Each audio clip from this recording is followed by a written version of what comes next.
Hello guys, ako po si Claire Marshall B. Cornejo.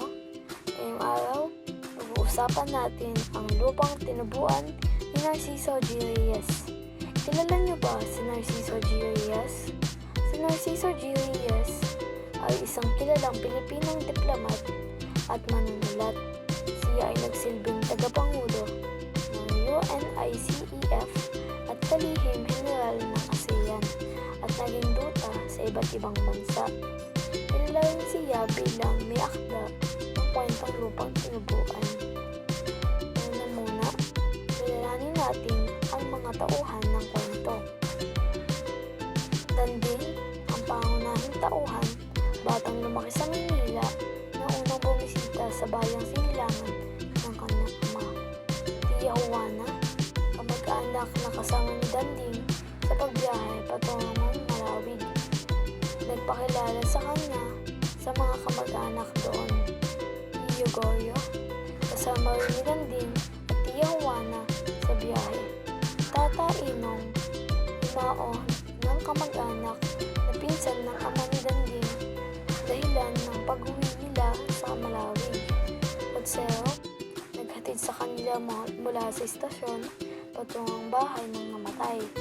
Mga kamag-anak sa Malawig, kabilang na sina Lola Tasio, Lola Ines, Nana Bito, Tata Enteng, at mga pinsan niyang sina Juan, Seling, Asyas at Bining, pati na rin si Nana Maria, asawa ni Tata Inong. Ama ni Danding, hindi nakikita sa kwento, ngunit madalas na binabanggit, lalo na sa mga kwento ni Lola Tasio tungkol sa kanyang kabataan sa Malawig.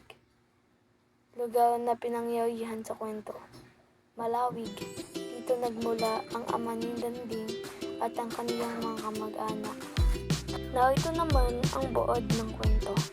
Si Danding ay kasama ni Tia Juana at Tio Goyo sa tren na umaalis na puno ng ingay ng mga nagtitinda at mga paalam ng mga pasahero. Pagkatapos tumulak ang tren, inihayag ni Tia Juana na pupunta sila sa Malawig para sa libing ni Tata Inong, kamag-anak nila at pinsan ng ama ni Danding. Bagamat hindi niya kilala si Tata Inong, naintriga si Danding sa bayang Sinilangan ng kanyang ama at gumawa ng magandang larawan sa isip. Pagdating sa Malawig, nakita ni Danding na ito ay karaniwang nayon lang at may nakikitudaan, bawid na bahay, mga punong kawayan at niyog. Biniro ng kansero na walang maganda dito, kundi lang ang langit. Ngunit binawasan ito ng pag-alala ni Danding sa pag-iisip na sa mga katulad na lugar sinilang ang mga bayani ng bansa. Mainit silang tinanggap ng maraming kamag-anak at sa bahay ng namatay ay naramdaman ni Danding ang katahimikan ng kamatayan.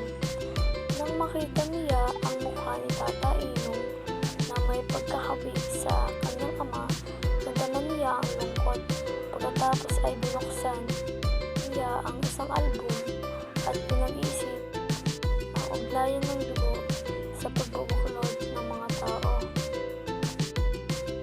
Pagkatapos ng tanghalian, pumunta si Danding sa bukid at nakausap si Lola Tasio na ibinahagi ang mga alaalang tungkol sa ama ni Danding, mula sa paglalaro ng saranggola, pagkahulog sa kalabaw, pagtatago noong panahon ng himagsikan, at pagsusulat ng tula para sa isang dalaga na naging dahilan ng pag-alis nito sa Manila. Gusto pa niyang magtanong, ngunit binalik niya na ang pansin sa libing. Sa libingan, naalala ni Danding ang mga ninuno at ang mga karanasan ng kanilang angkan. Habang tinabunan ng lupa ang kabaong ni Tata Inong, naiyak si Danding at napilitang umalis para maging mag-isa. Bumalik siya sa bukid, doon naramdaman niya ang kapayapaan ng lugar. Sa pagtanghap ng hangin, may amoy ng lupa at palay na panatag ang kanyang puso sa lupang sinilangan ng kanyang ama. Habang naaalala niya pa rin ang mga kwento ni Lola Tasio. Ang pangunahing tema ay pag-ibig sa bayan at sa pinagmulan.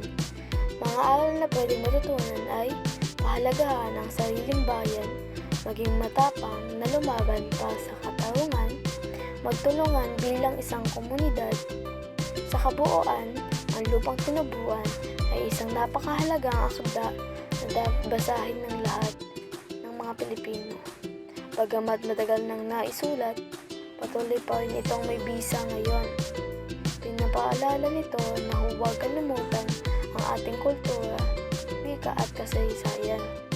Comment na lang kayo sa comment section at huwag kalimutang mag-like at mag-share. Yun lang, bye-bye!